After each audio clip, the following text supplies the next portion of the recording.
फिर जात पात का जहर ये हमने किसने घोल दिया। भारतवर्ष की अद्भुत काया सुंदर और सलोना था। सुख समृद्धि से भरपूर भारत का कोना कोना था। ब्राह्मण भी घर घर जाकर गीता वेद सुनाते थे। भगवान की एक एक वाणी एक एक संदेश सुनाते थे। शिक्षा पद्धति को जन में विस्तार किया करते थे। वो ज्ञान का प्रकाश भरकर जीवन उद्धार किया करते थे। वो बनिए को भी हम लाला कहकर चिल्लाया पुकारा करते थे। कंजूस मक्खी चूस बोलकर उन्हें चिढ़ाया करते थे। क्रय विक्रय के संबंध में व्यापार किया करते थे। वो पैसे न होने पर भी उधार दिया करते थे। वो छत्रियों को भी बाबू साहब कह के बुलाया करते थे। इतना सुनते ही वो मूंछों पे ताव फिराया करते थे। सीमाओं पे देश की खातिर जान लगाया करते थे। अपने रक्तों से ही वो हिंदुस्तान सजाया करते थे। छठ पर्व में डोम की विनय सूप से सूर्य को अर्पण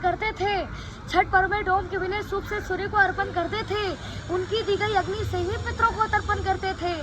चमार के शहनाई के बिना शादी-शुदा न होता था। ठाकुर ठाकुराइन के बिना ना ही कुमकुम हल्दी चंदन होता था। काम हमारे अलग अलग थे, विचार हमारा एक था जी। सबको सम्मानित करने का संस्कार हमारा एक था जी। अपनी एकता के बल पर दुनिया में परचम लहराते थे। इसी पद्धति के कारण हम विश्व गुरु कहलाते थे। फिर जात पात का जहर ये हमें किसने घोल दिया। अपनी तराजू से सबने हमको तौल दिया। बुद्ध सिख जैन बोलकर हमको किसने बांटा है। अरे ये हमारी संस्कृति पे जोरदार का चाटा है। छुआछूत भेदभाव का ये जितना भी किस्सा है ये सब षड्यंत्र का हिस्सा है।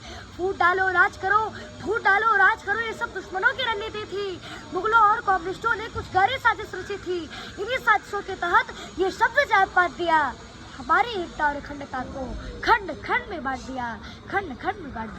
ऊंच नीच भेदभाव का वो दौर अलग था जी। हमें बांटने वाला वो कोई और अलग था जी। गंदे लोग आकर गंदी सोच लेकर चले गए। हमारे सोने की चिड़िया को नोच करके चले गए। फिर जात पात पंथ के नाम पर कितनी बार बढ़ोगे तुम। जितनी बार बढ़ोगे तुम उतनी बार कटोगे तुम मानो या न मानो। ये कथन हमारा निश्चित है। नहीं तुम सुधरे तो सुन लो कि अपतन तुम्हारा निश्चित है। एक बार फिर सुनो कि अपतन तुम्हारा निश्चित है। षड्यंत्र के तहत बुद्ध गुरु गोविंद को तुमसे अलग किया। इसी साजिश के तहत सिंध को हिंद से तुमको अलग किया। बुद्ध सिख जैन बताकर ये नफरत का बीज बोया है। आपस में ही लड़कर हमने क्या क्या नहीं खोया है। आज भी कुछ गद्दार हमें बांटने में लगे हैं जी।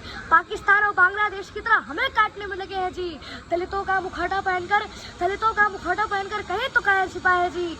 भीम आर्मी के आड़ में कहीं तो बाबर छिपा है जी।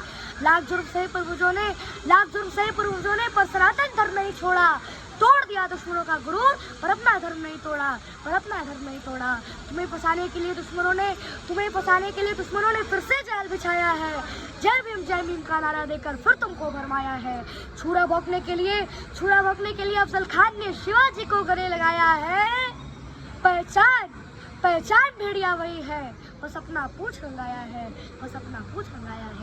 ब्राह्मण क्षत्रिय वैश्य शूद्र हम एक पिता की संतान है जी। जो हमको छोटा बड़ा कहे समझो वह ज्ञान है जी। वाल्मीकि वेद व्यास ने महाभारत रामायण लिखा है। रविदास और कालिदास के चरणों को हमने तो पूजा है। जो देश की दिशा और दशा बदल दे वो आप में सामर्थ्य है जी। हे शूद्र के शिरोमणि आप हमारे आदर्श हैं जी। बेशक कुछ मुद्दों पर हमसे भूल हुई होगी। जाने अनजाने में कुछ बातें फजूल हुई होगी। रूठने और बनाने का अधिकार अपनों का ही होता है। अगर प्यार अपनों से है तो तकरार भी अपनों से ही होता है। अगर कोई गलती हो गई हो तो माफ नहीं करोगे क्या। अगर हमने पाप किया तो तुम भी पाप करोगे क्या? एक कदम तुम आगे बढ़ो, एक कदम हम भी आगे बढ़ाते हैं, तो आज सारे राग द्वेष भुलाकर फिर सबको गले लगाते हैं। अपने आखिर जैसे भी हैं वे अपने ही होते हैं, और इस बिखरे माला को फिर से पिरोते हैं, फिर से पिरोते हैं। माँ वसुंधरा की गोद छोड़, माँ वसुंधरा की गोद छोड़ दूसरा आनंद कहाँ मिलता है जी? अपना घर छोड़ दूसरों के घर में नींद कहाँ लगता है जी? और इस महान कृति को फिर से महान बनाते हैं, मिलजुल कर फिर से स्वर्ण में हिंदुस्तान बनाते हैं, स्वर्ण में हिंदुस्तान बनाते हैं। जय हिंद, जय भारत, धन्यवाद।